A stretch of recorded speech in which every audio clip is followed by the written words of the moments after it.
கிளிநொச்சி மாவட்டத்தின் இரணிமடு குளத்தின் கீழ் 23,000க்கும் மேற்பட்ட ஏக்கரில் இம்முறை சிறுபோக செய்கை முன்னெடுக்கப்பட்டது. பெரிய பரந்தன் கமக்காரர் அமைப்புக்குட்பட்ட சுமார் 3,500 ஏக்கரில் சிறுபோக செய்கை முன்னெடுக்கப்பட்ட நிலையில் அறுவடை ஆரம்பிக்கப்பட்டுள்ளது.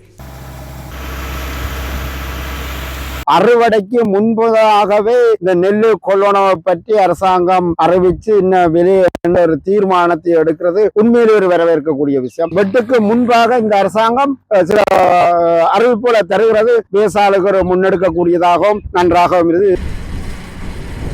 அம்பாறை மாவட்டத்தின் பொத்துவில் பகுதியிலும் சிறுபோக நெல் அறுவடை ஆரம்பிக்கப்பட்டுள்ளது.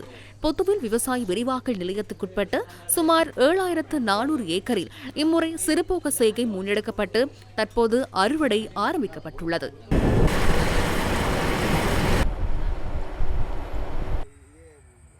மட்டக்களப்பு, சத்திரக்கொண்டான், செங்கலடி பகுதிகளிலும் சிறுபோக நெல் அறுவடை ஆரம்பிக்கப்படவுள்ளது.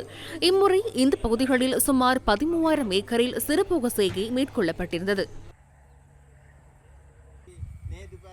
இன்றைக்கு ஆரம்பகட்டமாக அறுவடை செய்யும் முன் ஆரம்பகட்டமாகவே விலை நிர்ணயங்கள் செய்து இன்றைக்கு வேளாண்மை அறுவடை விவசாயிகளுக்கு ஒரு சந்தோஷமான செய்தியை சொல்லி இருக்கிறாங்க. கந்தளாய், தல்காஸ்வெவ பகுதியிலும் சிறுபோக நெல் அறுவடை ஆரம்பிக்கப்பட்டுள்ளது.